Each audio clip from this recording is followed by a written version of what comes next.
Olá, meu nome é Jim Buda Bay. Tenho 57 anos e moro em Pine Plains, Nova York.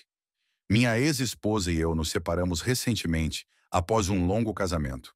Tivemos dois filhos que faleceram durante nosso casamento. Um de nossos filhos nasceu prematuro e morreu depois de viver por apenas 10 dias. Depois que ele morreu, descobrimos que nosso filho mais velho, um dos gêmeos, tinha doença renal e faleceu aos 18 anos de idade. As despesas médicas, juntamente com a dor da perda de dois filhos, nos afetaram muito, embora ainda nos importássemos um com o outro. Por fim, isso desgastou nosso casamento e decidimos que era hora de nos separarmos. Depois disso, passei a viver sozinho. Quando meus filhos não estavam por perto, eu me sentia solitário e entediado. Adotei alguns hobbies como detecção de metais e caça ao tesouro para me manter ocupado.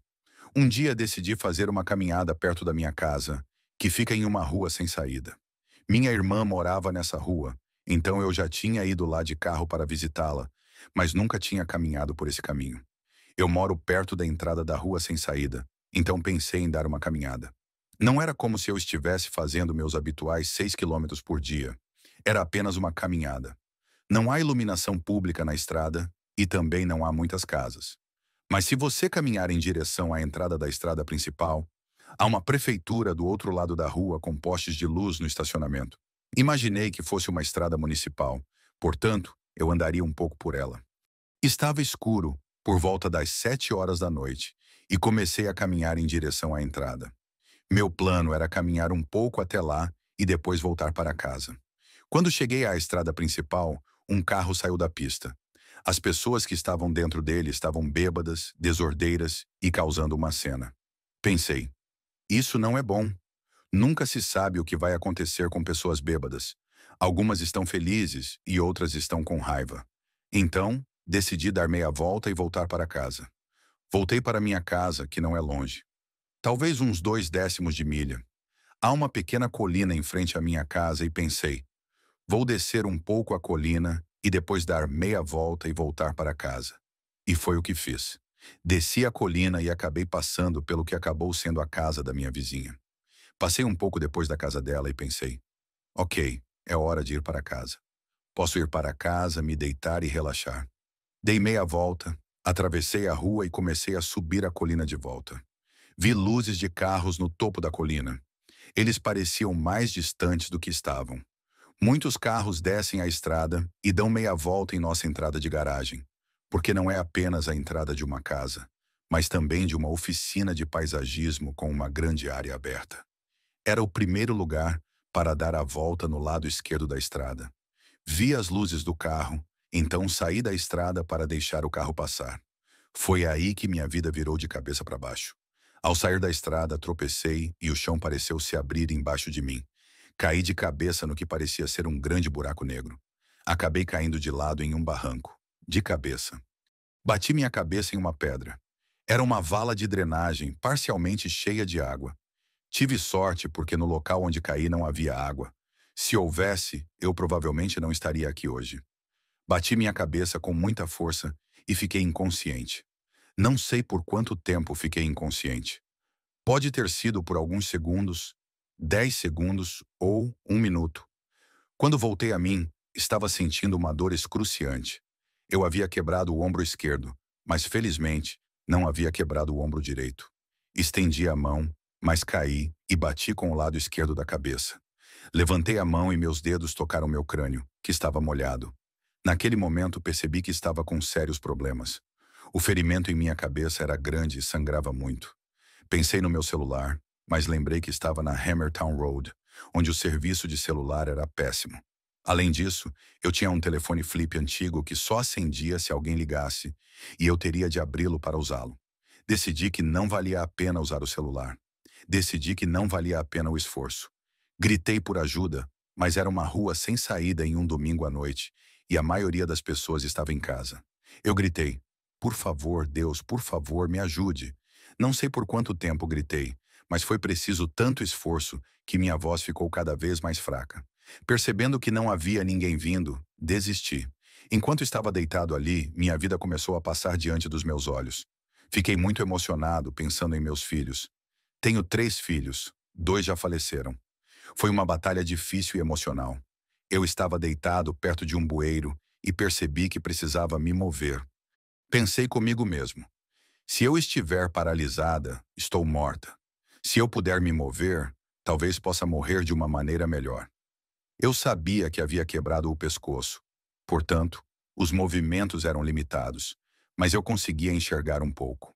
À minha esquerda havia um campo e, à minha direita, uma sombra escura que eu achava que poderia ser o lugar de onde eu tinha vindo. Decidi que precisava ir por ali, em direção à estrada. Meu objetivo era rastejar até lá, mesmo que isso significasse apenas chegar a um lugar para morrer mais confortavelmente.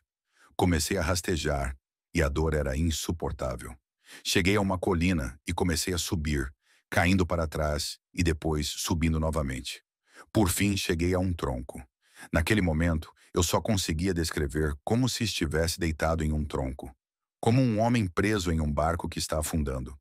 Pensei: consegui, posso fechar os olhos e me soltar. Enquanto eu estava deitado ali, fechando os olhos, uma luz brilhante começou a brilhar. Era como a luz do sol queimando através de minhas pálpebras fechadas, fazendo-me abrir os olhos. A cena diante de mim era de tirar o fôlego, um vale iluminado de forma brilhante. A sensação era impressionante e linda. Vi uma figura se aproximando e, à medida que se aproximava, ela ganhava mais detalhes. Parecia ser uma figura mais velha, de um avô, que interpretei como Deus. Também vi meus 2 filhos ao fundo. Embora nunca tenhamos nos falado, a presença deles me confortou. Alguns anos depois do meu acidente, percebi que a figura que vi era de fato Deus. Eu tinha muitas dúvidas sobre a fé e a Bíblia, mas conhecer Deus e Jesus me ajudou a entender que grande parte do que eu havia questionado era sobre como as pessoas no poder usavam indevidamente os ensinamentos religiosos.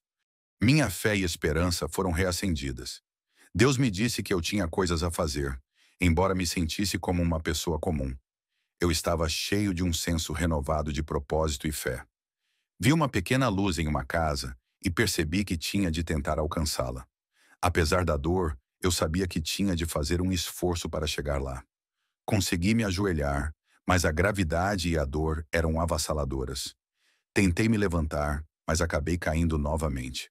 Disse a mim mesmo que se quisesse ver meus filhos vivos novamente, teria de me esforçar. Tinha de me manter de pé, então me levantei e comecei a me mover. A dor era excruciante, mas eu arrastava os pés e continuava andando, determinado a chegar a casa. Finalmente cheguei a casa, toquei a campainha e esperei. Meu vizinho abriu a porta e viu a gravidade do meu estado. Não me lembro se pedi a ela que ligasse para o 911, mas ela entrou para pegar o telefone. Quando voltou, eu havia caído no gramado e desmaiado. Eu estava entrando e saindo da consciência até que ela conseguiu ligar para o 911. Meu primo, que é xerife, atendeu a chamada. Ele não me reconheceu devido ao meu estado. Eu havia dado ao meu vizinho o número do meu irmão e ele veio com meus pais. Enquanto isso, o Corpo de Bombeiros Voluntários de nossa pequena cidade entrou em ação. Eles rapidamente montaram um kit de primeiros socorros improvisado com tudo o que puderam encontrar. Devido ao tempo nublado, um helicóptero não pôde vir, então fui levado de ambulância para Poughkeepsie, uma viagem de 45 minutos, que foi incrivelmente dolorosa. Quando cheguei ao hospital, fiquei em coma por cerca de uma semana. Quando acordei, senti uma profunda sensação de ter encontrado Deus. Não tinha certeza da porcentagem exata, mas foi uma experiência significativa e que mudou minha vida. Depois disso, fui para a reabilitação. Apesar das fraturas e danos, não precisei de nenhuma cirurgia. Apenas um filtro de veia cava e algumas transfusões de sangue, que foram cruciais para minha recuperação. Fiquei internado no hospital principal por cerca de 15 ou 16 dias, o que foi relativamente rápido. Antes do acidente, eu era um introvertido tímido, mas a experiência me trouxe uma nova sociabilidade. Agora me relaciono facilmente com as pessoas e até trabalho como palestrante inspirador. Explorei vários eventos e práticas, como os círculos xamânicos, a cura Reiki e a lei da atração. Aprender sobre diferentes assuntos tem sido parte de uma jornada incrível, e me sinto abençoado por estar aqui. Ainda sinto dores crônicas, Mas vejo isso como uma troca pelo dom da sociabilidade que ganhei. Adoro conhecer pessoas e ouvir suas histórias. Se você me deixar no Walmart, provavelmente acabarei conversando com alguém que compartilha uma história fascinante. Tem sido uma jornada maravilhosa e sou grato por cada momento. Sou apenas um ser humano, cometendo erros ao longo do caminho, mas valorizo as conexões que faço e as experiências que continuo tendo. Staring lost up at